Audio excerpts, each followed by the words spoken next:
The rain fell in steady sheets over Abuja, washing the red dust from the streets and cloaking the city in a shroud of gray. But not even the rain could cleanse the rot that had seeped deep into the roots of Nigeria's political capital. Inside the walls of the presidential villa, beyond the golden gates and marble floors, decisions were being made that would ripple across the nation like a coming storm. At the center of it all stood President Odion Aluma, a man once hailed as the people's messiah. A former activist turned politician, his campaign had promised reform, transparency, and hope. But hope, like many things in Nigeria's politics, had a price, and Odion had paid it with silence. Odion sat behind the mahogany desk in his private study, staring blankly at a folder marked Project Eucalyptus, Confidential. The document inside detailed an oil contract worth billions of naira, signed off to a ghost company registered in Dubai. The names attached to it weren't unfamiliar: senators, ministers, and even one of his closest advisors. He sighed deeply and leaned back, letting the folder slip from his hands. The hum of the air conditioner did little to ease the weight pressing on his chest. His chief of staff, Maduka Ibe, entered without knocking. "They know, sir," Maduka said. His voice was as cold as the rain outside. "Premium Post has the documents. They're planning a leak." Odion closed his eyes. "How?" "Probably someone in finance. Or one of those aides. Too many hands and too many pies.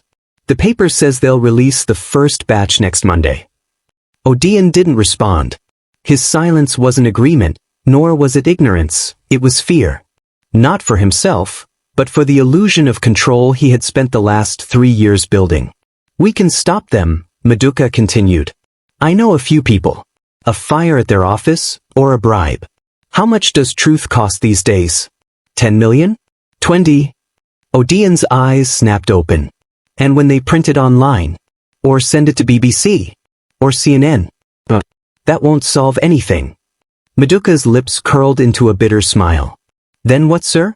You step down? Confess to the nation? You think they'll forgive you just because you started clean? I didn't sign the deal. But you didn't stop it either." The silence between them thickened. Far away from the marble palaces of power, in the grime-covered corners of Ajigunle, Lagos, a young investigative journalist named Tari Ereke sat hunched over her laptop. The power had gone out hours ago, and her inverter hummed weakly in the background. Her eyes burned from fatigue, but the story in front of her burned brighter. She had waited months for this moment, since her brother, a whistleblower in the Ministry of Works, had gone missing. 1 week after showing her some sensitive files, he had vanished without a trace. The police called it a possible kidnapping, but Tari knew better. Her brother had spoken of a network of silent deals and ghost contracts that stretched from Abuja to Geneva. The data she now held was damning. Not just oil contracts, but military funds diverted during insurgencies, hospitals budgeted but never built, schools paid for but still existing only on paper. It was all connected, threaded through a complex web of shell companies and political proxies. But the most explosive revelation was a name: General Dankano, the National Security Advisor, once considered a war hero, now exposed as the puppet master behind the covert siphoning of $4.6 billion from defense allocations. Tari clicked save and backed up her work to 3 encrypted drives. She knew what was coming. Once this went public, there'd be no safe place left in Nigeria for her. But the truth mattered. It had to matter. It was the only thing she had left. At Aso Rock, the National Intelligence Unit had already picked up digital chatter. Tari's file had triggered red flags on their internal systems, though she didn't know it yet. In the Situation Room, Dankano himself stood before a projection of her photograph. "She's the leak," he said. "She's traced everything, including my offshore accounts." "Orders?" asked the deputy director. "Make it clean. No bodies.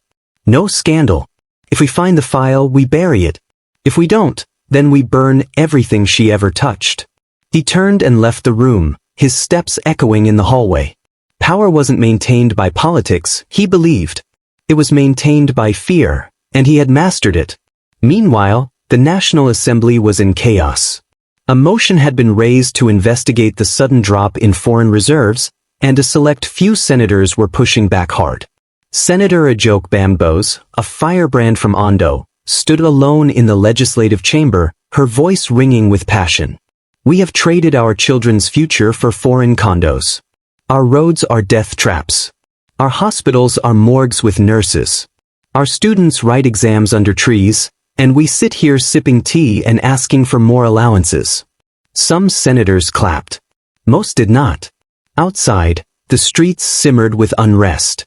The masses had begun to whisper, then to murmur, then to chant.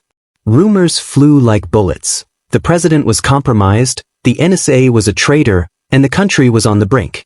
The question wasn't if the system would collapse. The question was when, and who would survive the fall. The night was unusually still in Abuja. A dangerous kind of silence.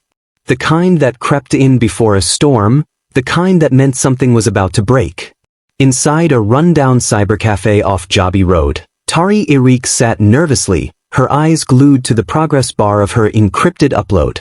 She was sending everything, every file, every name, every transaction, to a network of international journalists she'd quietly built contact with over the past year.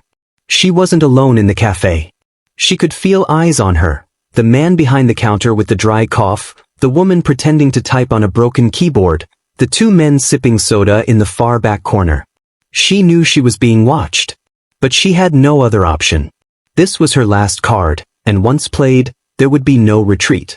Almost done, she muttered under her breath, praying the battery held out. In Aso Rock, the president stared at his own reflection in the tinted glass window. He didn't recognize himself anymore. Odion Aluma had once marched through the streets of Port Harcourt with students, carrying signs that read, "Reform now or never." Now he signed papers that buried the dreams of the very people he once swore to fight for. He turned to face First Lady Miriam Aluma, who had just entered the room, wrapped in a deep red iro and buba, her expression unreadable. "They're moving against you," she said calmly, not out of panic, but with the cold finality of someone who had always known it would come to this. "Dankano is pulling the strings. Maduka is just his pawn." He nodded. "I know. You think the truth will save you?" He didn't answer. She approached him and handed him a memory card. "Tari's evidence," she said. He stared at it, stunned. "How did you get this?" "I've been watching her. We all have. But I didn't expect her to survive this long. She's smarter than you give her credit for. Smarter than most of us. You helped her? I helped Nigeria." He looked down at the memory card, then at her. Miriam's voice softened. "You still have a choice, Odion. Die a puppet, or fall a hero." That same night, in Lagos, a black SUV pulled up beside a gutter-lit alley where a small group of activists had gathered. A man stepped out, Femi Kazeem, once a rogue university lecturer turned underground political organizer. He walked straight into the warehouse and stood before the small, flickering projector. "The girl's file dropped," he said. "BBC just confirmed receipt. They're verifying. We've got maybe 72 hours before every system starts collapsing." Gasps filled the room. "What happens then?" one woman asked. Femi didn't blink. "We go public. We take the streets. No more hashtags. No more passive revolutions. We shut it all down. But they'll shoot us. They already are." His words hung heavy in the air. Dankano, now aware of the leak's success, was livid. His hands trembled as he overturned his glass of whiskey. "Who gave her the memory card?" he barked. "It had to be someone inside," his aide replied. He paused. "It was the First Lady." His eyes narrowed. "Bring her in. Now."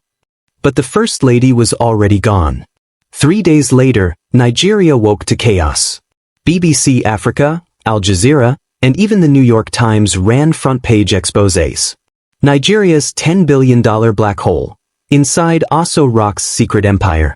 Tari's evidence had not just exposed embezzlement, but the systematic silencing of journalists, murders disguised as kidnappings, and foreign bank accounts linked to education and health funds siphoned through invisible contracts. Protests erupted across Lagos, Ibadan, Port Harcourt, and even Maiduguri. Youths blocked roads. Civil servants went on strike. Churches turned sermons into political rallies. Mosques echoed with cries of justice. Odion addressed the nation that evening, not from the usual podium, but seated, visibly shaken, wearing a simple white kaftan. His voice cracked as he spoke. "I have failed you. I let fear and silence drown out the promises I once made. But I will not be silent anymore. Starting today, I have signed the order to remove General Dankano from his post and launch a full judicial panel of inquiry." But the TV cut to black before the broadcast could finish. In the control room of the Nigerian Television Authority, NTA, soldiers stormed in with batons and guns. A coup had begun. Dankano, furious at the broadcast, had accelerated his plan. Troops surrounded the presidential villa. Airwaves were hijacked. Phone lines severed. The Chief Justice of Nigeria was placed under protective custody. At exactly 11:02 p.m., Aso Rock fell silent. Odion Aluma, the once hopeful reformist, stood on the balcony of his chambers, watching the stars for what he knew would be the last time. As gunfire erupted down the hall, he closed his eyes and whispered, "For Nigeria." Far away, Tari was being smuggled across the Benin Republic border by boat. She clutched a flash drive around her neck, encrypted with the names of every person still complicit, those not yet exposed. She wasn't done. Because the truth might die in Nigeria, but the world was watching now. The morning after the coup, Nigeria was in limbo. Tanks rolled through the streets of Abuja. A curfew was announced over static-filled radio channels. The internet slowed to a crawl. Flights were grounded. Silence draped over the country like a burial cloth. General Musa Dankano appeared on national television in full military regalia, flanked by masked soldiers. His tone was calm but chilling. "The democratic experiment has failed. For the sake of unity and national security, we have taken necessary control. The president is safe. There will be no bloodshed unless provoked." It was a lie. Odion Aluma was already dead. His body was found 2 days later, discarded in a shallow grave outside Kefi. The military claimed he had died, in protective custody due to a medical emergency. No autopsy. No funeral. Just an empty casket and a nation gasping for truth. Across the country, institutions began to fall like dominoes. The judiciary was muzzled. Courts remained shut. The press was raided, with newsrooms emptied and editors imprisoned. Even foreign correspondents were declared persona non grata and expelled. But underground, something was brewing. In the slums of Makoko, under bridges in Kano, and in the classrooms of Enugu, people whispered Tari Ereke's name like a hymn. She had become a phantom of resistance, a faceless symbol of the truth. International media refused to back down. Files had reached The Hague. NGOs were holding emergency sessions. And among the exiled Nigerian diaspora, plans were taking root for the largest coordinated protest Africa had ever seen. Meanwhile, in an underground bunker near Lokoja, Femi Kazim and his allies gathered in what had become a command center for the resistance. He stood before a digital map of Nigeria, dotted with red markers showing known military checkpoints, curfew zones, and surveillance towers. "We don't fight them with bullets," he said. "We fight them with the only thing they don't understand, exposure. We leak everything, every contract, every stolen dollar, every murder. We bury them in the truth they tried to erase." He turned to a tech prodigy nicknamed Cable Boy, a 19-year-old hacker who had once bypassed the Ministry of Defense's firewall just to protest bad road conditions in Warri. "Ready the dump." Cable Boy nodded. "The world will know everything." Meanwhile, Miriam Aluma, now in hiding somewhere in northern Ghana, was writing a memoir titled, "My Husband, the Martyr." But she wasn't writing for profit. It was her attempt at redemption. She detailed everything: Odion's struggle with the cabals, the silent threats, the blackmail, and the final moments before Dankano's men arrived. But the final chapter was a letter, written by Odion himself, stored in a hidden vault inside a Catholic church in Owerri. "If this reaches you, then I am no longer alive. But if my death opens the eyes of Nigerians to the corruption buried in every ministry, then let me die 1,000 times over." The letter went viral. It stirred something ancient. Something deep. Not rage, resolve. The resistance officially began in Yaba, Lagos, where protesters flooded the streets with placards bearing the phrase, "We will not forget." Students formed human chains around universities. Market women threw stones at soldiers who tried to break them up. Mechanics set up barricades made of tires and burning oil. A defiant anthem emerged. "We dey suffer but we go talk." Dankano tried to crush it. He ordered mass arrests. He shut down banks. He cut electricity to major cities. He even sanctioned executions disguised as anti-terrorist measures. But like wildfire, the resistance spread. Ibadan, Calabar, Kaduna, Jos Owerri, Benin. Every corner of the country became a battleground of voices versus violence. At the United Nations headquarters in New York, a special session on Nigeria was called. Global pressure mounted. Aid was frozen. Diplomatic envoys recalled. Sanctions were looming. And finally, the breaking point came when a live stream surfaced. A hidden camera inside a Nigerian military detention facility showing brutal torture of captured protesters, some barely 16 years old. The world watched in horror. Dankano's regime began to crumble from within. His own generals began questioning orders. Whispers of defection echoed through the ranks. The grip of tyranny was loosening. But not without one last act of desperation. Dankano issued Decree 98, an emergency act declaring the entire resistance a domestic terror network. The military was ordered to storm resistance centers across the country. In Lokoja, Femi Kazim was captured. He was dragged in front of live cameras and beaten. But when asked to denounce the resistance, his response rang like thunder. "You can kill me, but the truth has already buried you." They shot him. But the footage was already live-streamed to millions. Tari Ereke, now stationed in Geneva under UN protection, watched the broadcast in tears.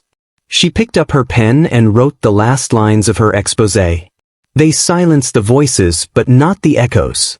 They killed the messengers, but not the message. The government may fall. New ones may rise. But may we never again forget what silence gave birth to. 3 weeks after Femi Kazim's execution, Nigeria was unrecognizable. Dankano had declared a full state of emergency, placing the nation under direct military control. Airports were locked down. Journalists were hunted. Electricity was rationed to a few select zones. State-owned radio played nothing but patriotic hymns and forged statements of national unity.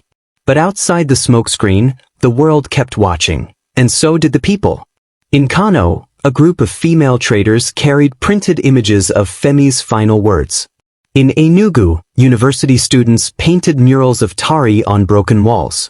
In Port Harcourt, fishermen renamed their boats with phrases like, "Truth no day die," and "Voice of Tari." A new resistance emerged, not just from the young and angry, but from the broken, the old, the tired, the forgotten. They were tailors, cleaners, retired teachers, widows of soldiers, men who had voted every election since 1999 with nothing to show for it. And across it all, one message echoed. They cannot kill all of us. In a discreet compound on the outskirts of Geneva, Tari Ereke sat in a UN conference room, surrounded by human rights lawyers, global activists, and representatives from Amnesty International and the International Criminal Court. Her face was paler now, thinner. But her spirit hadn't dimmed. A global hearing had been scheduled for Dankano's crimes against humanity, fueled entirely by the digital files she had unearthed. A French journalist leaned over and whispered, "Do you think the Nigerian people can bring him down on their own?" Tari looked him in the eye. "They already have. He just hasn't fallen yet." Back in Nigeria, General Aluma returned from exile in disguise. She went straight to Owerri, where her husband's real body had been hidden by loyal clerics after the military faked his grave. With the help of local clergy and human rights activists, she revealed Odion's true death in a press conference streamed live by foreign outlets. The reaction was volcanic. Millions took to the streets. Tear gas filled the air. Soldiers deserted their posts. Former ministers released classified memos implicating Dankano in multiple assassinations. Even Chief Midika IB, Odion's former chief of staff and one-time collaborator, released a chilling voice recording. Dankano told me, "Nigeria is a business, not a country, and businesses are run by who has the most bullets." I knew then we had built a throne on graves. The Nigerian diaspora lit up across the globe. Thousands marched in Johannesburg, London, Houston, Paris, Toronto. Nigerian embassies were flooded with protest letters, graffiti, and candlelight vigils. Social media exploded with a new movement. #Echoes of Aso Rock. The world could no longer look away. On a stormy night, 2 of Dankano's top generals defected. One of them, General Ajayi, held a press briefing via Zoom from Dakar, stating, "The people were never the enemy. We were. I will testify against Dankano. He killed President Odion. He killed democracy." That was the final blow. The army, fractured and demoralized, refused Dankano's next order to secure all opposition zones. Instead, they turned on him. Dankano was captured at dawn, trying to flee in a convoy disguised as Red Cross officials. His face was gaunt. The once towering giant of Nigerian power now wore the hollowed mask of a dictator out of time. He was flown to The Hague in shackles. His trial made global headlines. Tari, with shaking hands, gave her testimony through tears. "He killed my brother. He tried to kill me.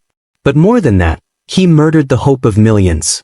If the world lets this go unpunished, it teaches every future tyrant that truth can be buried."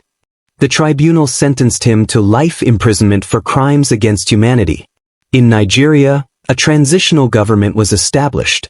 A coalition of judges, civil society leaders, and youth delegates formed what they called the People's Panel. The new constitution was drafted in open forums. Government budgets were streamed live. Ministries were now subject to civilian audits. But not everything was fixed. The scars remained. Odion was gone. Femi was gone. Thousands were buried without names. Ghost hospitals still stood in rural areas. Children still recited alphabets in crumbling classrooms. But the silence was broken. And from that brokenness, something new began. 1 year later, Tari stood at a simple memorial in Abuja, where a statue of a faceless youth held a pen aloft. Beneath it, the plaque read, "To those who died screaming into the void. We heard you." A little girl tugged at Tari's dress and asked, "Are you the lady in the mural?" Tari smiled gently and crouched. "No, sweetheart," she whispered. "I'm just someone who listened." End of part 4, approximate 1150 words. Would you like me to complete it with a final part that ties everything together in a lasting conclusion? It had been 5 years since the fall of Dankano. Nigeria, though still scarred, had awakened from a decades-long coma of denial. The nation didn't become a utopia, but it began to remember. And that, in itself, was revolution enough. The Ministry of National Memory, a new institution born from the ashes of the old Information Ministry, commissioned an archive called The Testimonies of the Silenced. Every Nigerian, regardless of tribe, religion, or status, was invited to write their story, how they suffered, survived, or resisted during the Dankano regime. Schools began to teach it as part of civic education. No longer was history censored. No longer was the past forbidden. Tari Ereke declined every offer of political office. Instead, she founded a non-partisan investigative journalism school called Ereke Institute for Truth, named in honor of her late brother. Students from across West Africa attended. They were taught not only to report, but to resist manipulation, expose state capture, and question even the institutions that claimed to speak for them. On the wall of her office was a single quote: "Silence is the first tool of tyranny." Miriam Aluma, aging gracefully, kept to a modest house in Owerri. Once a symbol of luxury and power, she now lived like a teacher. Every Sunday, children from the neighborhood came to her home, where she taught them from old books, philosophy, literature, politics. One afternoon, a boy asked, "Did your husband really die for Nigeria?" She paused, eyes clouding. Then she smiled. "No," she said. "He lived for her. Dying was just the consequence." In a quiet cemetery outside Lokoja, a statue of Femi Kazim now stood. It was built by street artisans, not politicians. Made of scrap metal and old bullet shells. At the base were the words, "The revolution was televised." Every year, on the anniversary of the resistance, thousands gathered here. Not to mourn. To organize. For Femi, death had not silenced his voice. It had multiplied it. The Nigerian National Assembly, now open to digital access and under international watchdog review, was half filled with new blood, 28-year-olds, women from IDP camps, former protesters, even wheelchair-bound war veterans. Corruption still tried to crawl back in, but now it was hunted. The people had learned that democracy wasn't a ceremony every 4 years. It was a constant war against forgetting. And as for Dankano? In a cold cell in The Hague, he spent his days in silence. He was allowed no cameras, no visitors, and no press interviews. A man who once silenced millions now had no voice of his own. When asked by a UN psych evaluator what he regretted most, he reportedly said, "I underestimated the power of those who have nothing to lose." One day, as a new generation of Nigerian children filed through the National Truth Museum in Abuja, they reached a display where Tari's first encrypted flash drive was kept behind bulletproof glass. A girl turned to her teacher and asked, "Why didn't anyone stop all this before it got so bad?" The teacher replied, "Because too many people thought it wasn't their problem." Then he pointed at her chest. "But now it's your turn. Never wait to speak. Never wait to care." Epilogue. From the Mouth of Ashes. Tari Ereke, now gray-haired and slow to walk, recorded one final interview on her 60th birthday. When asked what she hoped Nigerians would remember most about those dark years, she said, "That when they stole our voice, we found it in each other. That when our leaders failed, our people rose. That even in silence, we were screaming. And that every scream planted a seed, for justice, for truth, for the kind of country we owe those we buried." She looked into the camera one last time. Nigeria wasn't saved by heroes. It was saved by those who refused to stay silent. Then she stood, adjusted her scarf, and walked off screen. Thank you for watching. Make sure you like and subscribe. Don't forget to turn on the notification bell for newly created content.